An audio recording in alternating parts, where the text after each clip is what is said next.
all the emails that are coming out of this brand that you guys are, I think, working on have really stood out to me, and I'm interested to maybe walk through some of them and get your thoughts on them. Yeah, totally. So maybe just some insight really quick on the brand itself. So Better Brand, they've created the Better Bagel, which is like almost like too good to be true version of the bagel, which everyone that I know anyways loves bagels. If you don't, I'm sorry, that's kind of strange to me, but anyways. So, but bagels are super high in carbs, high in sugar, pretty low in protein. So it's kind of like this guilty pleasure that everyone has where they're like, I really want a bagel. You eat a bagel, you feel terrible about it later.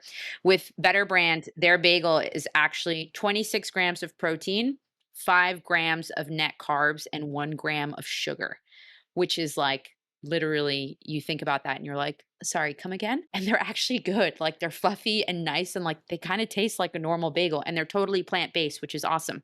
So Better Brand is within the food tech space. Amy Yang is the founder, and she's very, very, very cool woman. So if you ever have a chance to kind of read up about her, definitely do because she's got one heck of a brain to come up with something like this. And the thing that they try to focus on is more like people who are more forward thinking, like more innovative, who are fit within that realm of the food tech space, who like want to continue living their life in a way that's pleasurable, but without like all the guilt and the shame and all like the stuff that's added towards it. And just like people who are focused on living a good life, but not forsaking or compromising on the things that they enjoy. Like their main things are like focusing on like the forward thinker, people who are really innovative, people who want to kind of break boundaries, but in like a positive way that really excites and energizes people. So there was a lot of kind of back and forth in terms of for our agency with their team in like really understanding and honing in on what the look and feel of these emails should be. And it took a while, but we did eventually get there. And if you check out their website is super cool too. And so whenever we create emails, we try to find something that's like a cool balance between their website, but also what their brand represents, because that direct replica sometimes is like a little boring. We feel like we've hit the nail on the head. And it's cool to hear that like these emails are really popular on the website, on Really Good Emails, and that you guys are enjoying them. So yeah, excited to walk through some of these and talk about like some of the cool elements. Huge shout out to our senior designer over at Flowium, Luis. He's based in Puerto Rico. Like, I mean, the skill that this guy has, like, it's so amazing. Like, we kind of sent this to him, like, sent the brand over to him, and we were like, please help. Like, we need to revamp what's going on. Like, we're kind of going back and forth. And he came back with these designs, and literally everyone on our team, including the client, we were all like what just happened? Like this is amazing. And so we ran with it and here we are. So very, very excited to talk about these. Awesome. Yeah, this seems like a welcome onboarding email, kind of walking through their product, but I'm really impressed just balancing between live text and imagery and a lot of these templates that we're featuring from your agency. It's really cool to see that, you know, how much live text is actually available. And some of the DTC brands that we see, you know, usually end up just doing one big, you know, Photoshop export and putting it in a template. But seeing these actually, you know, being live text and being a little bit more accessible is awesome. Yeah, there's a lot of thought. And actually, like our timelines tend to be a little longer than what most agencies would offer for clients, just because we really focus on not only like bringing the brand to life within the context of an email, but like a huge thing for us is deliverability. And deliverability kind of goes down the drain where you're doing all image-based emails. There's not a lot that customers can interact with. Sometimes the images don't show, sometimes the emails clip, like it becomes pretty problematic. So our designers are really focused on trying to find the perfect balance between some really cool imagery and then live text as well. So that way the emails kind of flow within themselves and it's easier for a customer to interact with and look at, easier to receive, and it doesn't really negatively impact deliverability in the long run, which again is like a huge focus for us at our agency. So Awesome. Yeah. Well, first off, even this copy, this first name right here stood out to me. I keep thinking, I'm like, is this my name or not? But yeah, this is a really great copy. And then I was like, do they really use bagels for the bullet points? Like that is immediately just, you know, puts this email on the next level. So that was awesome to see. yeah, this is an exciting one. And actually, just so you know, this was like original design that we created for them. that the client was kind of like, this feels a little off brand. So I know that we have a couple of others queued in, but this is really good actually, because then you guys can see like the evolution of where we started to where we ended up. Because this email, like I love, and I love the simplicity of like the background. Yes, the bagel bullet points. There are a lot of like different elements to the entire email that are great. It's interactive, it's engaging. Um, like we break down all the ingredients, not in like a boring like back to back to back way, but like in something that's just a lot more visual for clients or for customers. This part as well, like where you can see the difference between something that's better and something that's vintage, like this is awesome too, because again it's that direct visual comparison for customers. A lot of what we noticed is you're kind of dealing with two major camps of either uh, customers who respond really well to just like lots of text and it's just plain text, versus customers who respond really well to lots of imagery, understanding more in depth what the brand is about, what the product is about, and kind of how it looks in comparison to other things. So the comparison, like emails and like elements that we add in to a lot of our clients' emails, those parts of the emails are always where people engage the most, which is really cool. And I think it makes sense too. Like we always want to see like, okay, like why should I buy this versus just buying what I've always bought, you know? So it's helpful as well for the consumer, for Right. sure. It's the fun facts portion for me, honestly. I love all the bagel bullet points with like the same amount of sugar as one stalk of celery. I'm like, what? Is it even like a thing? How is it even possible? Yeah. It's very informational, and that's what I like about it. Usually, like very often brands like neglect that first email. They treat it more as like, hey, thank you for like subscribing, you've been like added to the list. But this is like actually your chance to like tell more about your brand, about your values, to like get your customer hooked. It's like, it's don't underestimate this email. It's actually one of the emails where we see probably like the most conversion happens, like in those like first few emails of the welcome flow. For sure.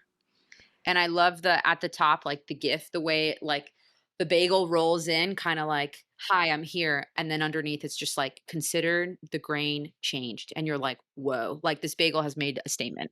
So that's fun too. I love GIFs that kind of play along with the copy. That always makes it Yeah, and it's also the copy. The copy is just like just as important as the design in this one, and in like in all of them, I guess. They did a great job like staying on point with the voice of the brand and like visual representation of the brand too. Ooh, it makes me hungry. This one makes me hungry. I know. So that's the other thing that we focused on a lot with the client is they were like, "We need these emails to look like good enough to eat."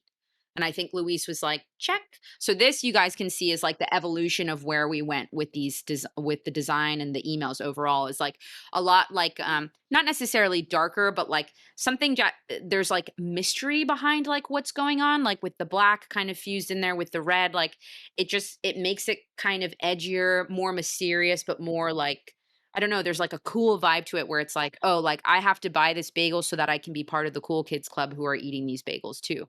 And yeah, like the imagery with like we use a lot of imagery of like bagels with like there's one picture that I always think of where it's like the bagel with like butter and then like sliced bananas with like honey drizzled all over it and you look at it and you're like, "Oh, this is amazing," like as you're looking at the email. So that's what we really wanted to focus in on too is like there's the edginess, there's, like, the innovation side of things where it's, like, be eating these bagels puts you in that camp, but then also, like, they're delicious too, so we don't wanna take away from that, just hyper focusing on, like, "It's healthy, it's healthy, it's healthy." Because when people see green all the time, you're kinda like, okay." But, like, when you see, like, green with, like, delicious, then you're like, "Aha, we found the sweet spot." Yeah, this definitely like I don't know, creates some bagel FOMO and makes something that is maybe like a healthier option still really appealing.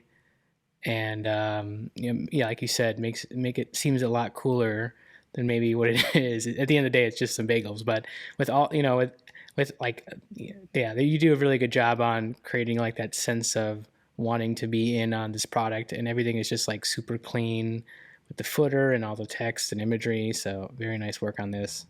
Luis has done this like interesting thing of like the arrow, which when I first saw it, I was kind of like, I don't really get it. But as you're scrolling through the email, like It makes sense, and I don't know why it is that it makes sense, but it makes you really focus in on whatever the arrow is pointing at, which is, like, important information. Because this email ultimately is to let people know what the perks of subscription are, and we're also offering a subscription discount to sign up. This was leading up to National Bagel Day, which I think was January 15th. I don't know why I remember these random dates, but here we are. So, it's cool because, like, the arrow, I was like, no, I'm not sure." And then when I scrolled through and then I eventually received it in my inbox, I was like, "Oh, like, this arrow is actually such a small detail, but, like, makes all the difference." Because without it, I've seen it without it, and you just kinda get lost. You're like, "Subscriber perks, and there are 4 bagels, like, where am I going?" Whereas the arrow, Yeah, no, like, it totally makes yeah, sense. yeah, so it's, I mean, Yeah. yeah. Especially in like the mobile version, right? When all you can see is the bagel and you're like, okay, I guess it's the end of the email. But the arrow thing. And it looks very nice visually too. It has that white, like a white color. It puts everything together, links everything together, the black, the white, the red, and like a little bit of white. Yeah, it's beautiful. It's very high endy looking, you Yeah, know what I mean? exactly, it's, like, And that's pretty exclusive. much like the message that we're trying Mhm. to deliver with this brand. Yeah. So you mentioned maybe your timeline's taking a little bit longer. How long does it usually take to make like an email like this? Because I mean, the desktop and mobile look fantastic and seem really optimized. Like from like kickoff to the email actually going out, maybe how long would you say that is?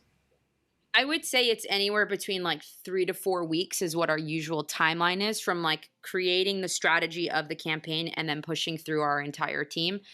But in reality, like, if our team only worked on, like, one client, it would probably take us 3 days because for the designers, it takes them, like, 2 or 3 hours to create a campaign from scratch, like doing something beautiful like this. We are working on, like, kind of condensing timelines at the moment within our agency, but this client, however, we do a lot of stuff last minute for them. Shout out to Amy and Rachel. I love working with you guys, by the way. So there is no offense in what I'm saying, but because they're such a fresh new company, like, everything is moving so quickly, and they're, like, putting all these things in place because they want to maximize, like, all the attention that they're getting right now, which is totally understandable. So a lot of their emails actually, like, so we have one email that we're starting, like, I just pushed to copy today that needs to go out next Thursday. Um, and it's doable. I think our team gets a little stressed out with me sometimes, but we do make exceptions, right, to certain companies that are kind of new, fresh, and moving along. It's not something that we like to do as, like, long-term habit, but yeah, it is doable. And with a lot of these campaigns for Better Brand specifically, we do turn around a lot quicker than what our normal timeline is. So it's, I mean, it's It's a immensely big part impressive. of Yeah. it. I wish I could take any credit for Yeah. it. I literally can't take any credit for it whatsoever. I come up with, like, we should do a campaign for subscribers. And then I send it to our copywriter and he comes up with this amazing idea. And then it gets sent to Luis in design. And I'm like, how did you guys do this out of, like, I wrote 3 words and you guys, like, got it. It's amazing, amazing, amazing. And in a short time as well. Right. The big portion of that like time goes also into testing the emails. We test like pretty much like every person who's working with email double or like triple checks everything. We run it through, I think, email on assets. I'm not sure if we're still using it or not, but we're checking like each and every email that we're sending, the flow, the campaign. We're like double checking all of the links. We're sending ourselves the preview, then checking it from devices, from like tablets, from phones, from like different designs. It's like it's super important to like to do that all because there's always like a little thing that makes all the difference, right? So Yeah, it definitely shows.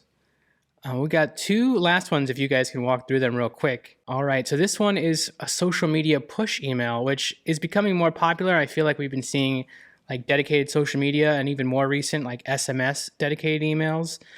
So maybe why would someone want to send an email like this? As much as, like, it makes us upset to think, like, email isn't always for everyone. So it's really cool for us to have the opportunity to push customers or potential customers to different marketing avenues or different marketing channels so they can see everything that you're doing, first of all, and see how kind of engaged you are. But also, if for whatever reason they opt out of email or they unfollow you on Instagram, there are still like 2 or 3 other channels that they're still connected to you on. So you're still communicating with them no matter what. Um, and I mean, ultimately, it's like you want to be top of mind no matter what for these customers. So even if I'm not buying a Better Bagel every single day, um, if I see them every single day on my Instagram feed, um, they're gonna really like make an impression in my mind. And even when I'm not purposefully thinking about them, they pop up no matter what. So now when I see a bagel, I automatically think Better Brand. A, because I work with them, but also I see them so frequently on different marketing channels. They're always top of mind, to the point where now I'm like talking to my husband and I'm like, we need to buy a Better Bagel. We need to, we need to, we need to. And he's like, why? Why? I'm like, no, we just need to. Like, I don't have an explanation for it. It's just my subconscious is telling me, because I've had so many touch points with the brand. So, that definitely helps. The more touch points, the better. Vera and I have talked about this a lot on our podcast as well, where it takes, I think, up to 17 touch points, and that's for like lower like value items for someone to actually finally buy. And the touch point isn't just going to happen in email. It's going to happen in email. It's going to happen on Facebook, Instagram, TikTok, Twitter, word of mouth, direct mail, like any way that you can connect with the consumers, you want to do it. So, yeah, this email is interesting because we kind of like social push, okay, but then you do it and there's actually a really good response. So like their Instagram following is actually increasing pretty drastically, and they're so active on their stories too. And the stories are like, social media gives these brands like a little bit of a chance to be a little more like witty and like funny and sort of kind of like, ooh, like so sly and fun. Whereas like with email, there's more of like a professional appearance that you want to show. So you can still be funny, obviously, but you're trying to be more like, this is who we are. And then on Instagram, you can be like, yo, what up, girl? You know, like slide into your DMs kind of thing. So it's fun because then people can see like the different personalities of your brand. But it also gives you like a sense of community too, which you can't necessarily get through the email. But in Instagram, you can like engage with other bagel fans and like with the brand directly, and it puts that human face onto the brand and on the community, which is very important. Yeah, 100%. I really like, Alisa, was it you or I think it was someone from the conference who compared like the brands, like different marketing platforms. They said that the email marketing is like the good guy your mom wants you to marry. It was Robbie Fitzwater. Right? He was actually a speaker at the conference. So he was saying, yeah, that's right. That's right. That email marketing is like that guy that your parents really wanted you to date in high school, but you didn't want to because he wasn't like the sexy, cool guy with like the leather jacket and the motorcycle. Email marketing was like the nerdy guy who's like obviously going places, but like keeps to himself, doesn't go out much on Saturday nights, like good, like solid guy. And you're just like, no. And then when you grow up, you realize like, dang, I should have dated that guy. And like social media is that like other guy. Yeah. Like the bad boy kind of exactly, guy. You know? Exactly. That's really funny. All right. Well, last one, this exit intent offer. I think I might have actually gotten an email like this or a similar one it's kind of like an abandoned cart email, right? Sort of. So the way that the exit intent offer works for us is we only let that pop-up appear on a product page. So it's only when someone has shown like legitimate intent in purchasing because they're on a product page and not just kind of like browsing through the site. So if you're on a particular product page and then you move your mouse or your cursor off the browser with the intent to exit, then a pop-up appears. And the pop-up for Better Brand is the offer of buying 3, getting 1 free. When someone opts in, they'll get this email. This is the first email in the flow. And then what happens is we kind of do like a stacked incentive. So the first 2 emails will be this email, and then the second is a reminder of this offer because our offers usually only last 48 hours max. And then we'll include some kind of like welcome email or more information about the brand just to kind of push people over the edge. And then the next 2 emails will be like a better incentive, whether it's free shipping or a totally different offer altogether. And that will be the offer and then a reminder too. That's usually how we frame our exit intent. So this sort of acts like a welcome flow because people didn't opt in through the homepage pop-up. And so it's still like a really important time to kind of put your best foot forward and really show customers like what your brand looks like. Yeah, I guess just quickly on the design on this one, I really liked how you sort of called out this code here. I think that's really smart, almost making it like the same sort of pill style CTA here. It really matches and kind of brings your eye down. And I like too that in this case, you left align the text rather than centering just because it is a little bit longer. So I'm a really big fan of this type of email. How important are emails like this? Like, do most brands need to have some sort of, intent offer or abandoned cart email for them to sort of capture those sales? The exit intent flow tends to be one of the top 3 performing flows for all of our clients revenue wise, engagement as well, but revenue. And that's what clients care about, is like, where's the money at? Exit intent is definitely one of those places, just because usually it's an offer that's given, again, to someone who has the intent of purchasing. They're right there. And then you're giving them that offer as like a last resort, sort of like, please, like, stay on the site, make a purchase, here you go. And again, it makes the consumer work a little bit harder for the discount, because they've actually had to get to the product page. Not that it takes that long, like it's 3 seconds to go from a home page to a product page, but they've had to do a little more research and look through the site a little more to really look through product description, details, etc. I would say, like, this is an important aspect of any email marketing strategy from like a holistic point of view. Out of like every single flow, the most important, in my opinion, would definitely be a welcome flow, because you want to make sure that customers know what they're opting into. And then for me, the next one would be an abandoned cart flow, and then a post-purchase flow. That's my own It's like personal picking the opinion. favorite child. Yeah. It's hard. Yeah. It is hard. It's really literally hard. like picking the favorite one, because yeah. But also, it's not like for every brand. There are some brands who like don't do discounts at all, for example. But you can still give some sort of like incentive to your customers. Maybe I know that some brands are doing like exclusive desktop wallpapers that you can I think it's Glossier who did it, or like a PDF, or I know that some brands are doing the invitation to exclusive Facebook group that is only available to like certain customers or something like that. So you want to give them some sort of incentives, but obviously it all comes down to your overall marketing strategy. Yeah. And it doesn't always have to be an offer, like Vera said. Like, it can be something that kind of gives you like inside scoop into the brand, so you know more. And like a lot of like, for example, like, this is more service based, but like a lot of personal trainers, if they have a website, they'll have an exit intent offer where it's not an offer, but it's exit intent content provided. So like, hey, before you leave, like, make sure you get your free 3-day guide on how to lose 10 pounds or whatever it is. And then that's a way for them to still stay engaged, get your email, but also give you some value in return. So it's really just, the exit intent is just an additional way to sort of like transactionally switch value. Like, if you give me your email so I can contact you, I will give you this thing, is really what it's all about. And the exit intent just provides another option for that too. Fantastic. Well, thank you so much for walking through these emails. How can people maybe work with you? I don't know. Are you still accepting any new clients? Yes, totally, Yeah. totally.